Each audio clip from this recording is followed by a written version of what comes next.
DK Shivakumar ಪ್ರಮಾಣ ವಚನ ಸ್ವೀಕಾರ ಮಾಡ್ತಾ ಇದ್ದಂತೆಯೇ ಸಂಭ್ರಮಾಚರಣೆ. ಬೊಮ್ಮನಹಳ್ಳಿಯಲ್ಲಿ ಪಟಾಕಿ ಸಿಡಿಸಿ ಸಂಭ್ರಮ. ಪಟಾಕಿ ಸಿಡಿಸಿ ಸಿಹಿ ಹಂಚಿ ಸಂಭ್ರಮಿಸಿದ ಕಾಂಗ್ರೆಸ್ ಕಾರ್ಯಕರ್ತರು. ಲಡ್ಡು ಹಂಚಿ ಕಾಂಗ್ರೆಸ್ ಕಾರ್ಯಕರ್ತರಿಂದ ಸಂಭ್ರಮಾಚರಣೆ. ಸಾವಿರಾರು ಸಂಖ್ಯೆಯ ಕಾಂಗ್ರೆಸ್ ಕಾರ್ಯಕರ್ತರಿಂದ ಸಂಭ್ರಮಾಚರಣೆ. ಬೈಕ್ ರ್ಯಾಲಿ ನಡೆಸಿದ ಕಾಂಗ್ರೆಸ್ ಕಾರ್ಯಕರ್ತರು. ಬೊಮ್ಮನಹಳ್ಳಿ ನಿಕಟಪೂರ್ವ ಅಭ್ಯರ್ಥಿ ಉಮಾಪತಿ ಶ್ರೀನಿವಾಸ್ ಗೌಡ, ಬ್ಲಾಕ್ ಕಾಂಗ್ರೆಸ್ ಅಧ್ಯಕ್ಷ ರಾಘವೇಂದ್ರ ಸೇರಿ ಹಲವು ಮುಖಂಡರ ಉಪಸ್ಥಿತಿ.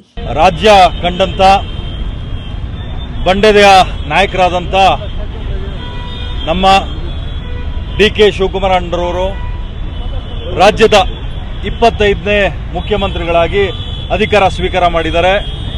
ನಿಜವಾಗ್ಲೂ ರಾಜ್ಯಕ್ಕೆ ಇದು ಸಂತಸದ ಸುದ್ದಿ. ಡಿಕೆ ಶಿವಕುಮಾರ್ ಅವರು ಬರೀ ಕರ್ನಾಟಕ ರಾಜ್ಯಕ್ಕೆ ಮಾತ್ರ ನಾಯಕರಲ್ಲ, ಇಡೀ ದೇಶಕ್ಕೆ ನಾಯಕರು. ಯಾಕೆಂದ್ರೆ ಏನು ರಾಜಕೀಯದ ಕುತಂತ್ರದಲ್ಲಿ ಈ ಹಿಂದೆ ನಡೆದಿರತಕ್ಕಂಥ ಏನು ಕುತಂತ್ರಗಳನ್ನ ಭೇದಿಸಿ ಇವತ್ತು ರಾಜ್ಯದ 25ನೇ ಮುಖ್ಯಮಂತ್ರಿಗಳಾಗಿ ಅಧಿಕಾರ ಸ್ವೀಕಾರ ಮಾಡಿದ್ದಾರೆ, ಪ್ರಮಾಣ ವಚನ ಮಾಡಿದ್ದಾರೆ. ನಿಜವಾಗ್ಲೂ ನಮ್ಮೆಲ್ಲರಿಗೂ ಕೂಡ ಇದೇ ಸಡಗರ, ಸಂಭ್ರಮ. ನಮಗೆ ರಾಜಕೀಯವಾಗಿ ಬೊಮ್ಮನಹಳ್ಳಿ ವಿಧಾನಸಭಾ ಕ್ಷೇತ್ರಕ್ಕೆ ರಾಮಲಿಂಗಾರೆಡ್ಡಿ ಸಾಹೇಬರು ಹಾಗೂ ಡಿಕೆ ಶಿವಕುಮಾರ್ ಸಾಹೇಬರು ಇವರಿಬ್ಬರು ಬಹಳ ಮುಂಚೂಣಿಯಲ್ಲಿ ನಮ್ಮೆಲ್ಲರೂ ಕೂಡ ಸಹಕಾರ ಮಾಡಿ ಬೆನ್ನು ತಟ್ಟಿ ಇವತ್ತಿಷ್ಟು ಜನ ಯುವಕರುಗಳು, ಇಷ್ಟು ಜನ ಯಾರ ನಾಯಕರುಗಳು, ಇಷ್ಟು ಜನ ಕಾರ್ಯಕರ್ತರುಗಳು ಸೇರಿದ್ದಾರೆ ಅಂದರೆ ಅದು ಪಕ್ಷದ ಮುಖಂಡರುಗಳು ಕೊಟ್ಟಂತ ಧೈರ್ಯ. ಬೆನ್ನು ತಟ್ಟಿದ್ದಕ್ಕಾಗಿ ನಾವೆಲ್ಲರೂ ಕೂಡ ಒಗ್ಗಟ್ಟಾಗಿ ಸೇರಿದ್ದೀವಿ.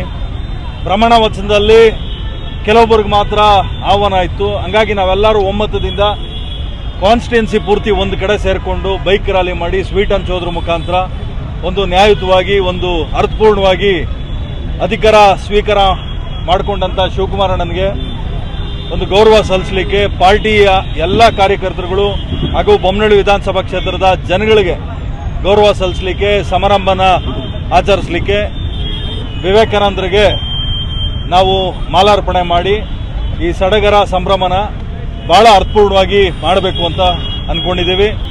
ನಿಮ್ಮ ನೆಚ್ಚಿನ ಕೆಪಿಸಿಸಿ ಅಧ್ಯಕ್ಷರಾದಂಥ ಡಿಕೆ ಶಿವಕುಮಾರ್ ಅವರು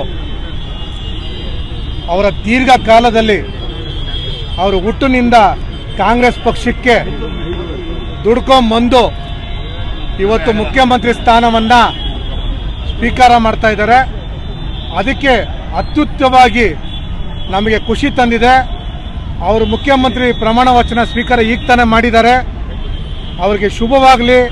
ನಮ್ಮ ಕಾಂಗ್ರೆಸ್ ಪಕ್ಷವನ್ನು ಎಲ್ಲೋ ಕೊಂಡೋಗಿದ್ದದಕ್ಕೆ ಅವರಿಗೆ ಶುಭ ಹಾರೈಸುತ್ತಾ 3 ವರ್ಷ ಕಾಲ ಸಿದ್ದರಾಮಯ್ಯ ಸಾಹೇಬರು ಏನು ಅಧಿಕಾರ ಮಾಡಿದ್ರು ಎಲ್ಲ ಇಡೀ ದೇಶಕ್ಕೆ ಮಾರ್ಗದರ್ಶಿಗಳಾಗಿ ಅವರು ಬಿಟ್ಟುಕೊಟ್ಟಿದ್ದಂಥ ಅಧಿಕಾರವನ್ನು ಇಡೀ ದೇಶದಲ್ಲಿ ಯಾವ ರಾಜಕಾರಣಿ ಕೂಡ ಬಿಟ್ಟುಕೊಟ್ಟಿರಲ್ಲ ಅಂತ ನನ್ನ ಭಾವನೆ.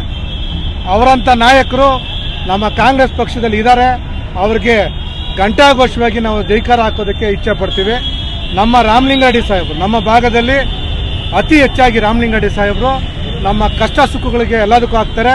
ಈ ಸರಿ ಕೂಡ ಮಂತ್ರಿ ಮಂಡಲದಲ್ಲಿ ಇದ್ದಾರೆ. ಅವ್ರಿಗೂ ಶುಭ ಹಾರೈಸೋದಕ್ಕೆ ನಾನು ಇಚ್ಛೆ ಪಡ್ತಾ ಇದ್ದೀನಿ.